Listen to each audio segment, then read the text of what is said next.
Welcome friends. SBI PNB সহ 5টি bank বাড়ালো তাদের এটিএম লেনদেনে চার্জ। যারা প্রতি মাসে একাধিকবার এটিএম থেকে টাকা তোলেন তাদের জন্য অবশ্যই এটি খারাপ খবর, কারণ ভারতীয় রিজার্ভ ব্যাংকের এটিএম লেনদেনের ক্ষেত্রে নতুন চার্জ গত 1 মে থেকে কার্যকর হয়েছে।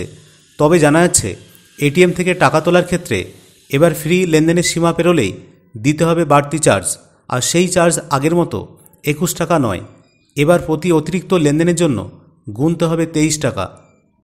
নতুন নিয়মে ফ্রি লেনদেনের পরিমাণে সেরকম কোনো পরিবর্তন আনা হয়নি, যেমনটা আগের মতো ছিল তেমনই থাকছে।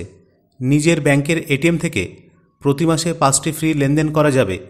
মেট্রো শহরে অন্যান্য ব্যাংকের এটিএম থেকে 3টি ফ্রি লেনদেন, পাশাপাশি নন মেট্রো শহরে অন্যান্য ব্যাংকের এটিএম থেকে 5টি ফ্রি লেনদেন করা যাবে।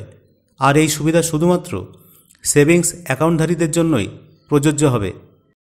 কোন কোন ব্যাংকে কত চার্জ নির্ধারণ করা হলো? HDFC bank. জানা যাচ্ছে এইচডিএফসি ব্যাংকে ফ্রি লেনদেনের সীমা শেষ হলে এবার প্রতি লেনদেনে 23 টাকা, সাথে অতিরিক্ত ট্যাক্স দিতে হবে। তবে এই ব্যাংকে শুধুমাত্র টাকা তোলার ক্ষেত্রেই চার্জ গুনতে হবে, বাদবাকি ব্যালেন্স চেক, মিনি স্টেটমেন্ট বা পিন পরিবর্তন পুরো ফ্রিতেই করা যাবে। State Bank of India. এসবিআইয়ের এটিএমে এবার মাসে 5টি ট্রানজ্যাকশান ফ্রিতে করা যাবে এবং অন্যান্য ব্যাংকের এটিএমে 10টি ফ্রি ট্রানজ্যাকশান করা যাবে। তবে অতিরিক্ত লেনদেনের ক্ষেত্রে এসবিআইয়ের এটিএমে 15 টাকা চার্জ গুনতে হবে এবং অন্যান্য ব্যাংকের এটিএমে গেলে 21 টাকা চার্জ গুনতে হবে। তবে হ্যাঁ, যাদের অ্যাকাউন্টে মাসে 1 লক্ষ টাকার বেশি ব্যালেন্স থাকে তারা আনলিমিটেড ফ্রি লেনদেন করতে পারবেন। Punjab national bank.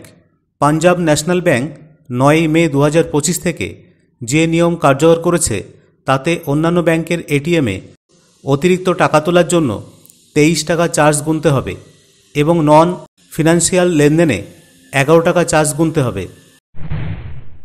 ICICI bank.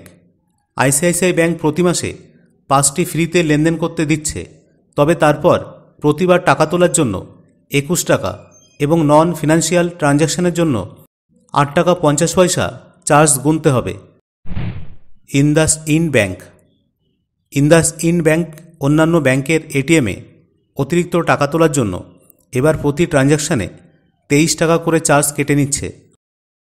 তাই বন্ধুরা, এবার এটিএম ব্যবহার করার সময় আগেভাগেই ভেবেচিন্তে কাজ করুন, কারণ ফ্রি লেনদেনের গণ্ডি একবার পেরিয়ে গেলেই গুনতে হবে বাড়তি চার্জ, যা যথেষ্ট ব্যয়সাপেক্ষ।